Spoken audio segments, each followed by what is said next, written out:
राधे राधे आप सभी को। आज हम सेक्शन 12 डिस्कस करेंगे। क्या कहता है जी section 12? In suits for damages facts tending to enable court to determine amount are relevant.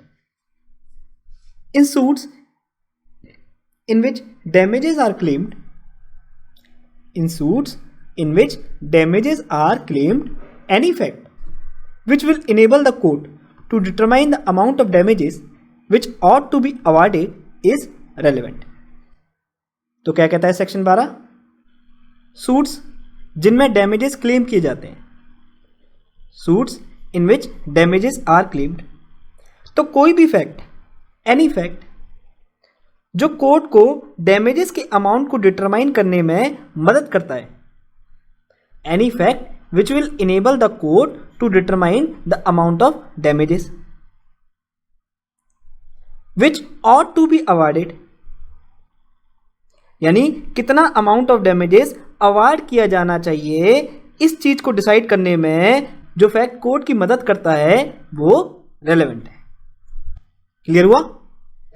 Suits जिनमें डैमेजेस क्लेम किए जाते हैं, तो कोई भी फैक्ट जो कोर्ट को डैमेजेस के अमाउंट को डिटरमाइन करने में मदद करता है कि कितना अमाउंट ऑफ डैमेजेस अवार्ड किया जाना चाहिए, वो रेलेवेंट फैक्ट है।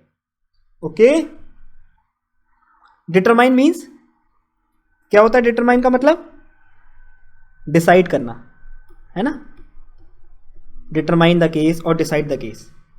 इसी तरह यहां पर हमें क्या डिसाइड करना है?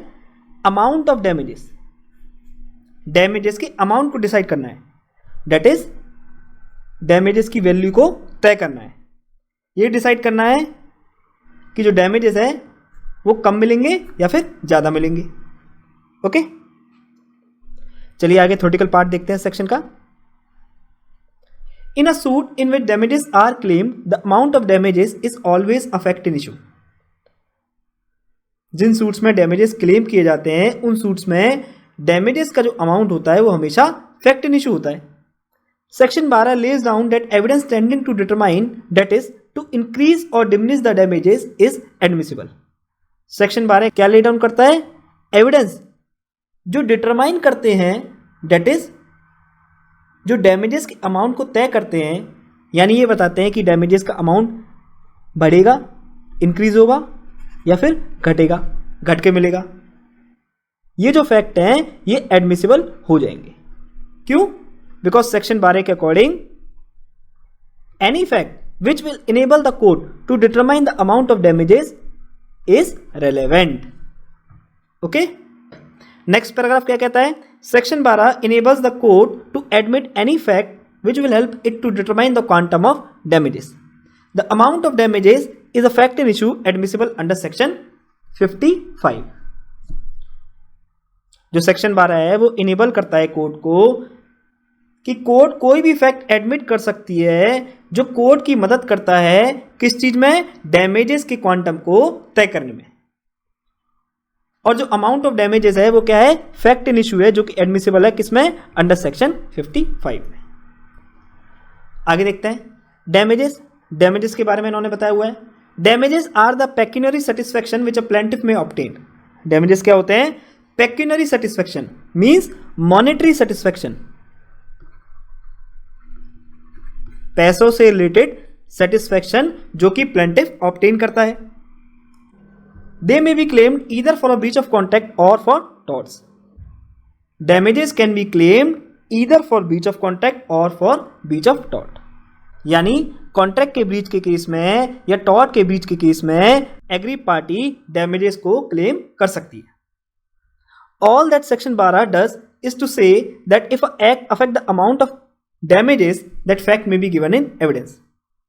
यानी सेक्शन 12 सिर्फ इतना कहता है कि अगर कोई फैक्ट डैमेजेस के अमाउंट को, डैमेजेस के क्वांटम को अफेक्ट करता है, तो वो जो फैक्ट है उसको एविडेंस में दिया जा सकता है। क्यों? बिकॉज वो जो फैक्ट है वो रेलेवेंट है as per section 12।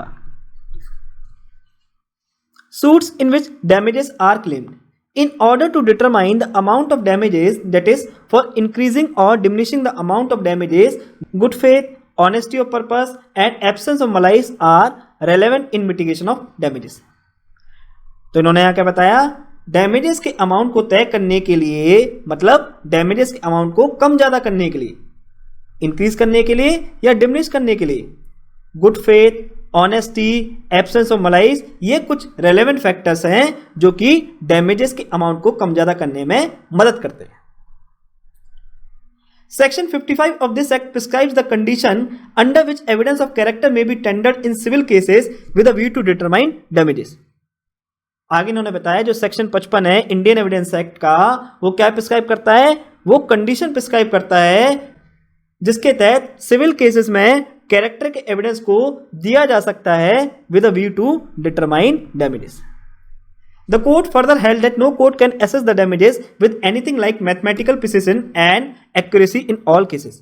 और कोर्ट ने फर्दर ये भी हेल्ड किया कि कोई भी कोर्ट डैमेजेस के अमाउंट को मैथमेटिकल प्रिसिशन के साथ, एक्यूरेसी के साथ हर केसेस में डिसाइड नहीं कर सकती। ओके क्योंकि जब भी कोर्ट डैमेजेस को अवार्ड करती है तो कोर्ट एक लमसम अमाउंट अवार्ड करती है। ऐसा नहीं है कि बिल्कुल ही मैथमेटिकली कैलकुलेट करके कि इतना डैमेजेस हुआ है एक्यूरेट फिगर निकालती है। ओके एक लमसम मोटा मोटा सा उसको रफ फिगर प्रोवाइड कर देती है। ठीक है, अच्छा एग्जांपल याद है आपको, हमने सेक्शन 52 से 55 के प्रोविजन में डिस्कस किया था, याद है कुछ? कौन सा एग्जांपल? ए और बी की मैरिज फिक्स कर दी जाती है, बी का नेचर बहुत रूड होता है और बाद में बी के नेचर से तंग आकर ए शादी करने से पहले ही शादी तोड़ देता है। अब बी सूट फाइल कर देती है डैमेजेस के लिए। अब कोर्ट बी को कंपनसेशन देते वक्त बी के नेचर को कंसीडर करते हुए कंपनसेशन के अमाउंट को कम कर सकता है। याद आया? नहीं आया? बहुत बुरी बात है, वेरी बैड। दोबारा से सेक्शन 52 से 55 की वीडियोस को सुनिए, ऐसे काम नहीं चलेगा। ओके आप भी प्रोएक्टिव रहा करिए, ठीक है। तो ये हमारा सेक्शन 12 केवल और केवल पीटी के लिए इंपॉर्टेंट है। मेंस में इस सेक्शन का कहीं भी कोई भी यूज नहीं है, तो इस सेक्शन को आप पीटी के लिए एक बार अच्छे से रीड करके जाएंगे, ठीक है। तो ये था हमारा आज का लेक्चर। अगर आपको लेक्चर पसंद आया है तो आप लाइक, शेयर और कमेंट जरूर कीजिएगा, और अगर आपको लेक्चर पसंद नहीं आया है तो आपको डिसलाइक करने का भी पूरा राइट है। और प्लीज आप लोग कमेंट करके अपने फीडबैक जरूर दीजिएगा, जिससे कि फ्यूचर में मैं अपने आप को और इंप्रूव कर सकूं। और अगर आप लोग चाहते हैं कि वीडियोस में किसी भी तरह का मैं चेंज करूं तो आप मुझे कमेंट करके बता सकते हैं। मैं पूरी कोशिश करूंगा चीजों को आपके अकॉर्डिंग चलाने की।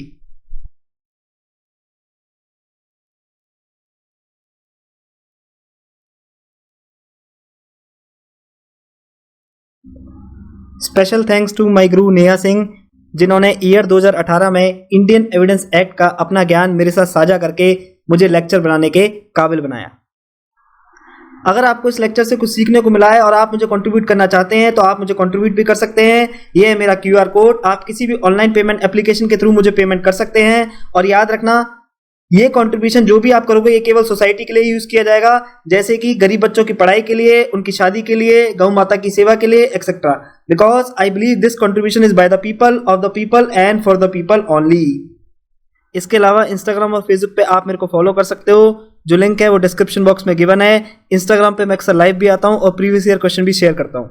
तब तक के लिए स्वस्थ रहिए, व्यस्त रहिए और मस्त रहिए। Take care of your health physically, mentally and emotionally. जय हिंद, जय भारत।